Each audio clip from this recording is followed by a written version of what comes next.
Ladies and gentlemen, it was the great Benjamin Franklin who said, "The only certain things in life are death and taxes." But Mr. Franklin, you were wrong. There's another thing you forgot to add in there. The third certainty in life is Democrats committing fraud with everything they touch. Whatever it is, if you let a Democrat touch it, they are going to cheat like never before. Whether it's elections, government spending, they commit fraud in everything. This is a bigger development to the video I made a few days ago on the massive fraud that was discovered in the SNAP program. This is what Secretary of Agriculture Brooke Rollins initially told Laura Immigrant. And 20 plus others did not, and we're suing. We're in a litigation right now. But of the 29 that complied, what we have found is staggering. 500,000 people getting benefits 2 times under the same name. 5,000 dead people. 80% of the able-bodied Americans, meaning they can work, they don't have small children at home, they're not taking care of an elderly parent, they can work and they choose not to work, of course, because they're getting significant benefits from the taxpayer. They had discovered 500,000 people double dipping, as well as 5,000 dead recipients. What if I told you that 5,000 number got astronomically worse? These are the latest numbers from Brooke Rollins. Prepare yourselves, ladies and gentlemen. Plus, they're taking some pretty game-changing action. Of business, the USDA said all eligible families getting their and after the 43-day shutdown left millions waiting for their November payments. What can you tell us about the resumption of business? The USDA said all eligible families getting their full benefits today, while the Trump administration announces an overhaul of that program. You're requiring every SNAP participant to reapply as part of a crackdown on fraud. You pointed out data from 29 states showing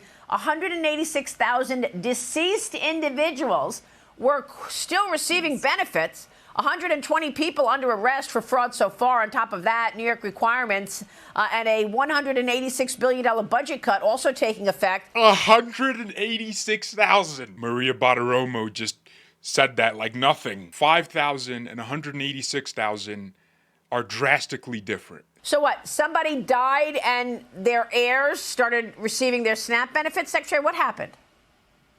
It's just incredible. And, within the first hour of me being sworn in February, this was one of my very first things that we did. We sent a letter to every state. We said business as usual is over. The status quo is no more. We know that the SNAP program is rife with fraud, but it's all anecdotal. This was last February, that we have no data. How is it true that the taxpayers through the federal government fund this $100 billion program every single year, but we don't even know whether it's being done correctly, what the accountability looks like? We want that data ourselves. As I mentioned, 29 states complied, mostly the red states, and what we have found since we started...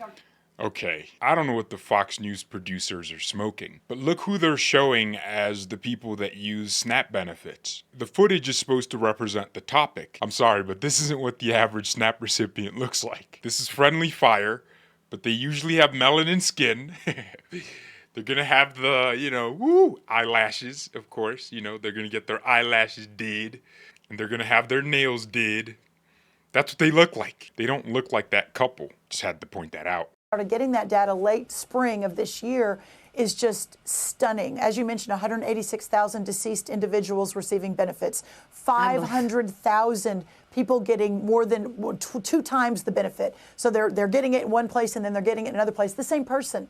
We found thousands of individuals that were getting benefits in 3 to 4 or 5, 6 different states. I mean, it is one thing after another. And this is just from the red states. Can you imagine when we get through litigation and we get that data from California, New York, Oregon? We know under Biden, the program increased 40%. Of course, we believe they were trying to buy the election by pushing more and more money out without any accountability. So this is what we're trying to bring under control. And listen, we always knew it was going to be a really big deal. Hold up. I didn't know this. They increased it by 40%. This is what I'm talking about. Democrats cheat with everything. They pumped all this money into SNAP, knowing the people who apply are going to vote Democrat. They gave people as many handouts as possible. Man, no wonder Trump wants to send out tariff checks. He has to compete against these Democrats pouring billions into voters' hands. I can't wait to be done with this brand of politics, constantly having to compete against a party who feels if all else fails, we just send out money to people. It's disgusting. Stunning what was happening.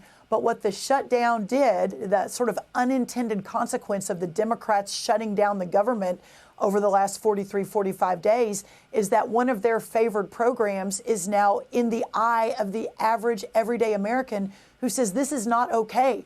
Go fix this. My taxpayer dollars should not be spent for this sort of fraud and abuse, and taking it out of the mouths of families that really need the program. There are vulnerable families in America that need this program that aren't getting it because of the fraud and the abuse that now we're going to work to fix. Unbelievable. I mean, at a minimum, it's embarrassing that nobody looked at this, and it's just like on autopilot, right? And you have to.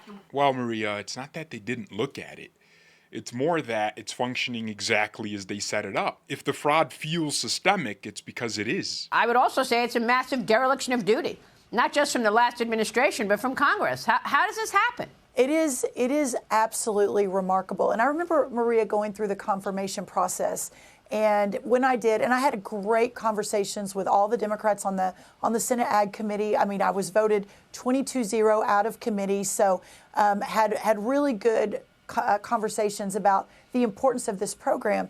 But so many of those Democrats in the Senate Ag Committee would say, we need more money for SNAP, we need more money for SNAP. And I remember sitting in that meeting and saying, I just can't believe that's true. The amount of money that's being spent. This is before, obviously, I'd taken the job and was sworn in and confirmed. But even in those initial conversations, I had seen the growth in the program and knew that just couldn't be correct. But now that the hood is up on the car, the lid has been taken off, it's a whole new day. And I'm excited about it because I think we're going to be able to serve the taxpayers. We're going to be able to serve, the entire country and make the government better, but also serve those families that actually need this program. And that's what's been lost in all of this. I'd rather just shut down the program, but if we can't shut it down right now, we might as well just prevent the fraud. And of course, the Democrat senators were pushing to spend more money because that's all they know how to do, grow the size of the government. This is a pretty cool clip of her showing the graph. Hey, I have a handy dandy chart. I was getting to the affordability piece of SNAP. Almost 40% increase under Joe Biden of what was spent in the people that entered the food stamp/SNAP program.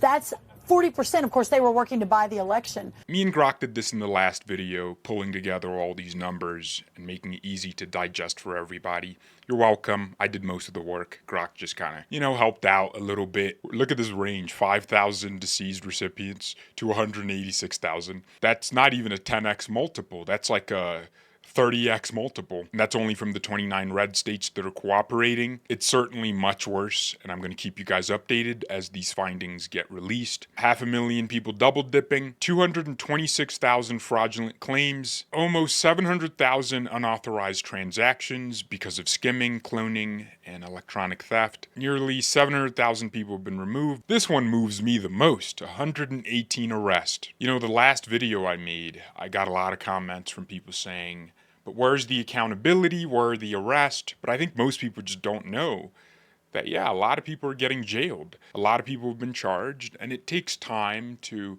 go through the judicial process and for trials to come and for convictions to be made and for sentencing to occur. But you should be encouraged because 118 people is a lot. Another thing I thought was a really smart strategy was forcing everybody to reapply. I don't imagine the dead people that have been getting these benefits are going to crawl out of their graves like how they use mail-in voting and apply for SNAP benefits. Well, now that I think about it, I do see how that can happen.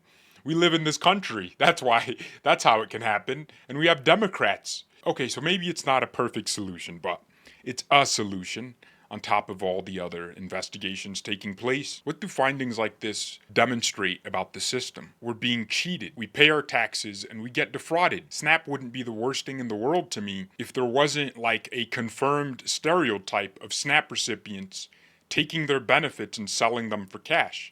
They'll take $2,000 of benefits and get a couple $100. To them, the money is more valuable. But I'd rather have the $2,000 in the government's coffers to lower our deficit. Any fraud in any government service or program is a tax on the American people. It's not a joke. We're getting charged for this nonsense. But yeah, I love to see the accountability, and I'm going to keep encouraging Brooke Rollins and everyone in the administration to keep fighting this nonsense. Thank you all very much for watching. God bless and goodbye.